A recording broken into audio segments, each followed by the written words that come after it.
Good day, Crime Talk aficionados. My name is Scott Reich, and this is Crime Talk. We have a great docket for you today. Let's get to it. First, police in New Hampshire finally conclude missing Harmony Montgomery was murdered. And that's right. It took them 2 years to come to that conclusion. The Justice Department is going to release the warrant and the items seized at Mar-a-Lago. They're not releasing one of the most important parts, the affidavit. An 11-year-old kid learns that life can be tough and that there is evil in the world. A New Mexico serial killer update. Angry neighbors. What could possibly go wrong? Oh yeah, that OnlyFans model that we discussed a couple of weeks ago. Well, she's been arrested, charged with murder. And then finally, our dumb criminal of the day. Let's talk about it.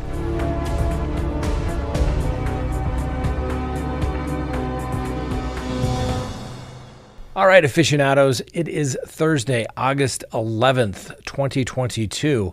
You may say, Scott, why do you not have a coat on today? Well, I had to get up early this morning, fly to the other side of the state, conduct a court hearing, get back, dodging thunderstorms, and, well, frankly, I spent an hour waiting for my IFR release there in Montrose, Colorado. Nothing against air traffic control. It just took that long, I guess. Anyway, it got really, really hot.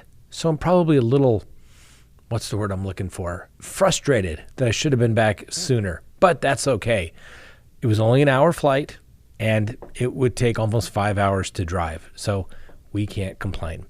All right, let's go ahead and open the docket. In a press conference this afternoon, the New Hampshire Attorney General confirmed police are investigating who murdered Harmony Montgomery after new evidence indicated that she was killed in December of 2019. Now, Harmony Montgomery was murdered in Manchester, New Hampshire, in the beginning of December of 2019.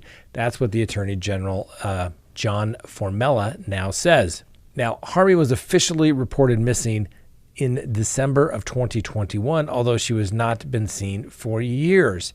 Now, court documents released earlier this year indicate that police received a call from Harmony's biological mother, Crystal Sorey, on November 18th, 2021, who claimed her daughter was missing. Sorey told police that Adam had physical custody of the girl and that she couldn't get in touch with him.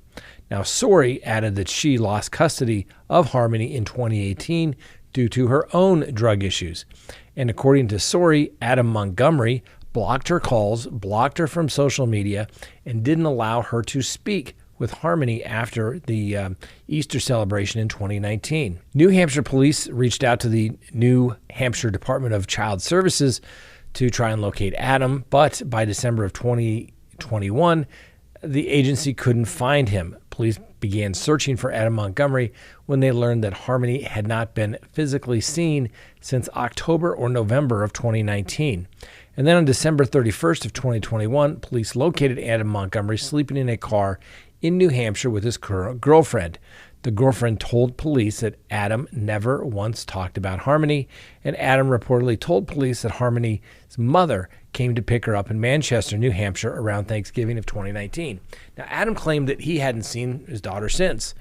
And in June, the FBI, Manchester Police, the United States Marshals, and the State Attorney General office arrived last week at the Manchester home where Harmony's father, Adam Montgomery, and his wife, Kayla Montgomery, lived with Harmony before she vanished. The Manchester Fire Department set up an incident tent while the city's Department of Public Works dropped a camera into a sewer pipe while FBI agents watched the camera view from the utility truck. Investigators were hauling a large refrigerator wrapped in black plastic out of the apartment, along with other items wrapped in brown paper bags. Now, the search preceded a 2019 incident which Adam Montgomery was accused of abusing his daughter. Police spoke with Adam's brother, Michael, who said that Adam hit Harmony and gave her a black eye. Police then reached out to Adam Montgomery's cousin, Kevin, who witnessed the alleged incident. Quote, "I bashed her around this house," Adam Montgomery said, according to the cousin Kevin. Kevin told investigators that Adam was upset at Harmony when her infant brother started crying because he told her to keep an eye on him. In anger, Adam allegedly spanked Harmony, made her scrub a toilet with a toothbrush, and forced her to stand in the corner for hours. Now, Harmony's remains have not been located. Now, listen, I'm not the smartest guy in the world, But I don't think it takes a genius to figure out there's two possibilities here, right? Either homicide or this child was sold during some sort of human trafficking. Clearly, I think the child is now deceased, but it didn't take me that long to come to that conclusion. It's not like she ran away. It's not like she ran away. It's kind of the master of the obvious, I guess. All right, next. Well, the Justice Department has asked a Florida judge to unseal the warrant that the FBI agents used to search former President Donald Trump's Mar-a-Lago home this week. Attorney General Merrick Garland said Thursday, raising the prospect that details of the extraordinary search of the former president's home could soon be public. Mr. Garland said that he personally approved the decision to seek the search warrant in the matter, and that was Mr. Garland's first public remarks since Monday's search. The department, he said, does not take such a decision lightly. Mr. Garland said that his office has filed the motion, which asks to unseal both the warrant and the receipt that lists the items seized in light of Mr. Trump's confirmation of the search and the substantial public interest in the matter. Now, Mr. Trump was given a copy of the warrant and a list of the items that were taken during the search. Okay, ladies and gentlemen, let's be clear about this. Now, some people get really upset if you try to lay out the facts. They say that you are some sort of Donald Trump lover. If you leave out any fact whatsoever, you're accused of being a Donald Trump hater. We're just presenting the facts because it is a legal matter relating to law and crime, ladies and gentlemen. The government is alleging a crime to get the search warrant. Now, when agents go to a residence and execute a search warrant, they always have to leave a copy of the inventory of the items that were seized. No big deal. The agents must also leave a copy of the warrant. And the warrant basically says you have the authority, you FBI, have the authority by this judge to go search this location for these particular items. Okay, so what? We've heard that they're looking for items that should be in the National Archive, maybe classified information, which is really weird because why did they wait till the very end? I mean, National Archive stuff, not exactly highest on the list of things going on in the country, in my humble opinion, but you never know. Anyway, the thing that the government isn't releasing, and the only ones that have a copy of it are going to be the court and the Department of Justice, and that is the affidavit. That gives you the theory upon which the probable cause was demonstrated to the court. And it also would be subject then to public scrutiny as to whether what was in there was accurate or not, hence potentially warranting a Frank's hearing to see if there were any material misrepresentations in the affidavit. So I get it. Some people say Donald Trump is absolutely guilty. He's a horrible human being. I get that. Other people think he's the greatest person ever, best policies ever. I get that. We're only talking about the legal issues related to the affidavit, okay? A copy of the warrant and the items seized, it'll give me some idea as to what's going on. But what we really want is the affidavit. The affidavit is the document sworn to under oath and penalty of perjury. That's what we want to see. And we'll see if this was just strong-arm tactics by the Justice Department or whether they're actually going to prosecute Mr. Trump. We'll just have to wait and see. All right, an 11-year-old kid by the name of Jeremy Rizhnikoff learned an important lesson in life. It's tough out there. It's even tougher when you got bad people in the world. So apparently he was kind of basking in a little bit of an afterglow because he had just scored a big sale at his lemonade stand at a busy intersection in Everett, Washington.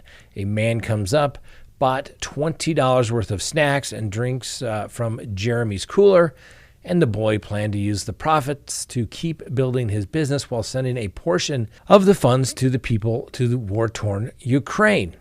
But old Jeremy started to feel a little suspicious, and after the customer walked away from the stand where he sells all night lemonade, but popcorn, cotton candy, things like that, the bill just didn't feel right, and it looked a little off-colored.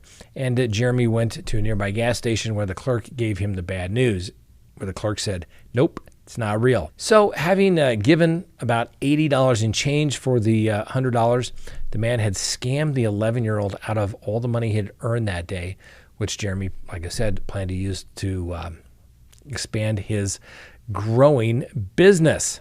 So apparently Jeremy is quite the little entrepreneur. Obviously he has his stand, he has vending machines, and he shovels snow in the winter, mows lawns in the summer. He's going to be a millionaire, I can feel it. Jeremy reported the con job to the Everett Police Department. The detectives are still investigating, working through tips they've received since going public last week. Now, while filming for his YouTube channel, Jeremy captured video of the June 15th transaction and the suspect. Police released a still image of that footage last week. Although two men are shown in the screenshot, detectives have described only one as a suspect. Apparently, several people have wanted to help Jeremy, and a neighbor actually started a GoFundMe campaign so that Jeremy could recoup his losses. She thought a $250 goal would be reasonable. Well, it turns out 1,100 people have donated $25,000. Jeremy turned 12 last week, and he's reopened his stand.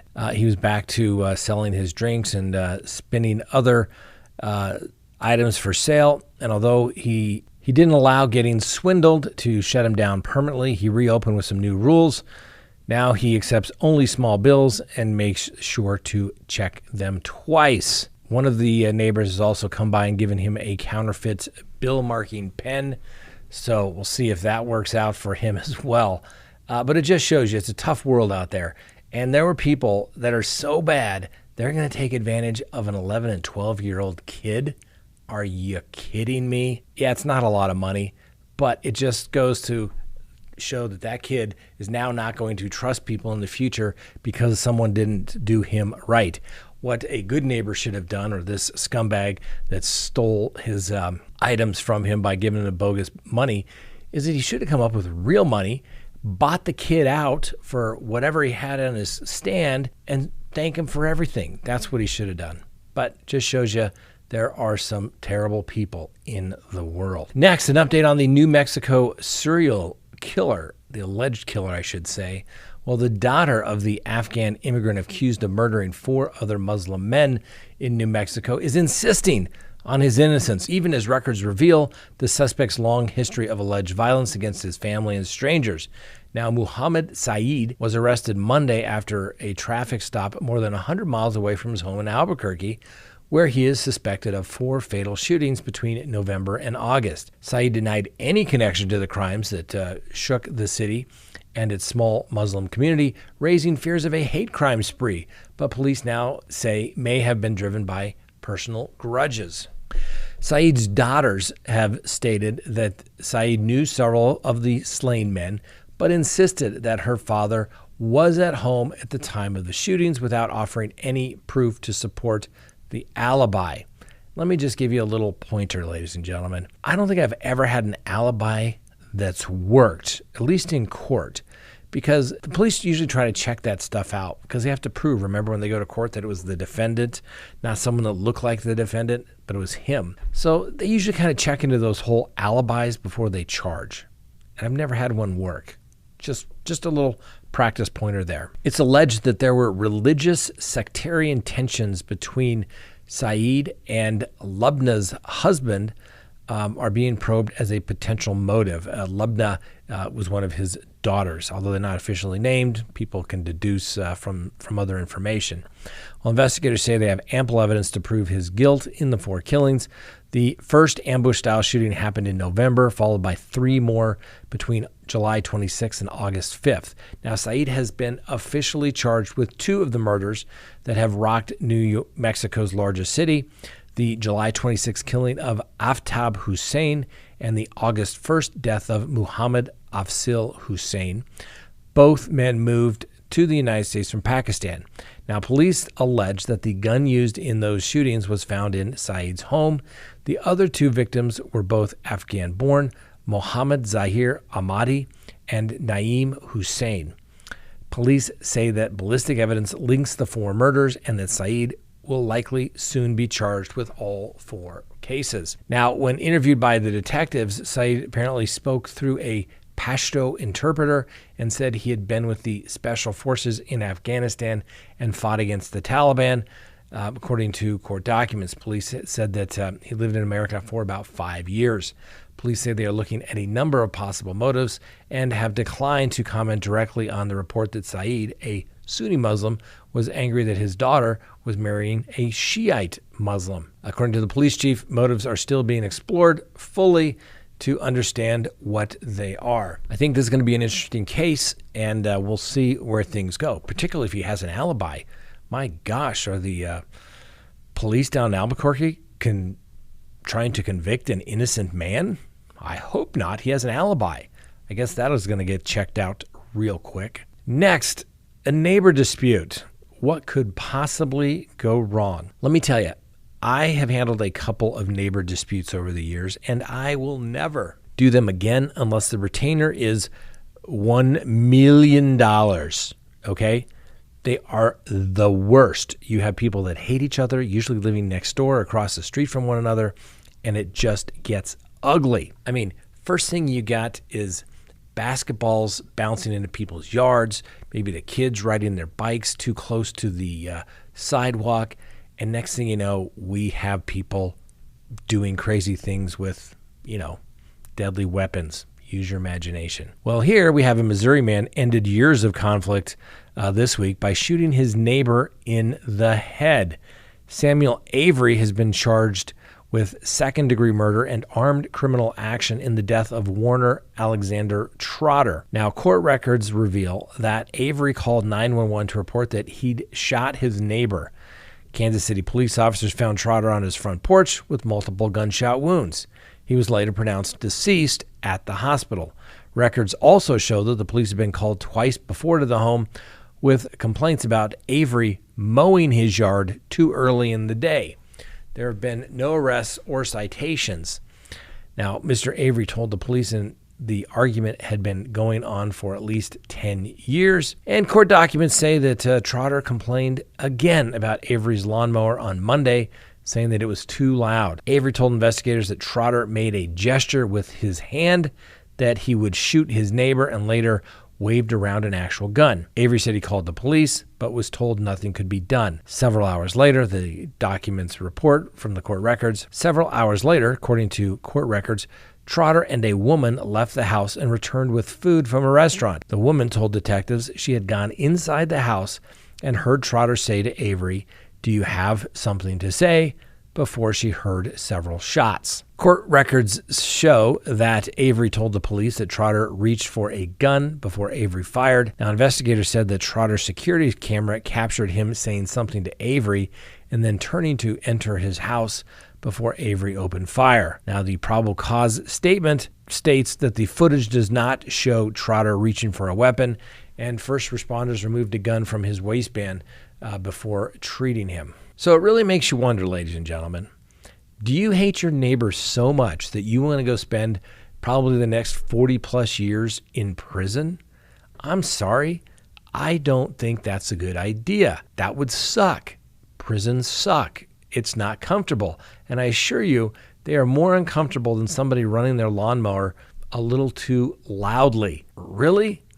But it makes you think, if someone is going to go off the handle that quickly, I guess maybe it's been building for 10 years, but thinks that that is okay or somehow justified, maybe we do want to lock them up.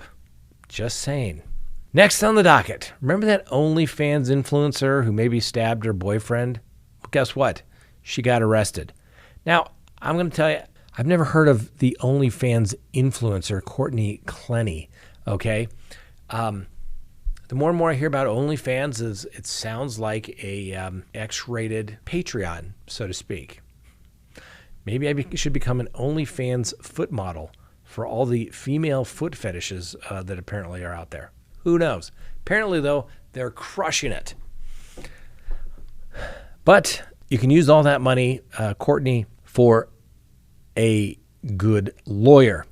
So Courtney looked teary-eyed in her mugshot after she was arrested at a rehabilitation facility in Hawaii and charged with murdering her boyfriend at their Miami home. Clenny insists that she stabbed Christian Obumseli in self-defense. However, police in Hawaii detained her on Wednesday ahead of the extradition back to Florida, and she's been charged with second-degree murder with a deadly weapon. Quote, "I'm completely shocked, especially since we were cooperating with the investigation and offered to voluntarily surrender her if she were charged," according to her attorney, Frank Prieto. "We look forward to clearing her good name in court," according to her attorney. Now, Clenny and Obomseli, a cryptocurrency trader, had been dating less than 2 years, and apparently their relationship was quite tumultuous. She was arrested for domestic battery in Las Vegas, and the police were called to their home in Austin, Texas on several occasions. The pair moved to Miami at the beginning of the year. Staff and residents at the One Pariso building where they lived reported multiple domestic disturbance complaints about the couple and even moved to evict the couple. Now, Prieto, the attorney, said that on the night of April 3rd, Clenny was forced to stab Obomseli after he grabbed her by the throat. Obomseli's brother in April was angered by her not being charged immediately over his death, saying it was because of her privilege as a wealthy white woman and not because of her self-defense claim. Clenny, who also goes by Courtney Taylor, then called 911 and claimed she was acting in self-defense when she stabbed him in the shoulder. But in a statement posted on Instagram, the victim's brother, Jeffrey Obomseli, and his family wrote that they do not believe Clenny and demanded that she be charged with the killing of her brother they called Toby. Now, the model was caught on video covered in blood on her high-rise balcony just after the incident. The bottom line is inextricably clear. Courtney is being treated differently because of her privilege as a wealthy white woman, Jeffrey Obomseli wrote on his Instagram.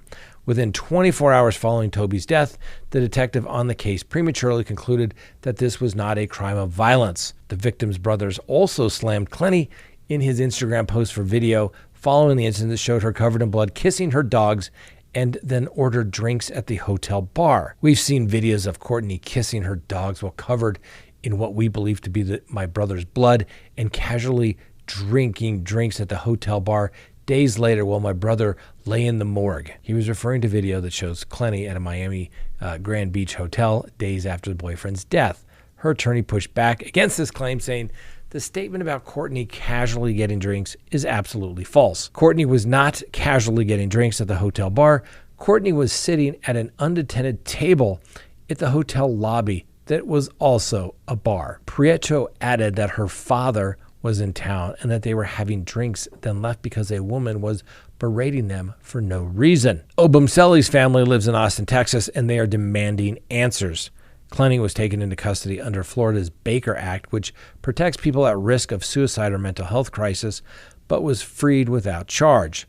Obomseli's family is also raising money via GoFundMe. On their page, they say he was the victim of a heinous act of violence. After Obomseli's death, apparently fresh X-rated content appeared on the OnlyFans page of Clenny. It's unclear if she had pre-planned it to go live before stabbing Obomseli.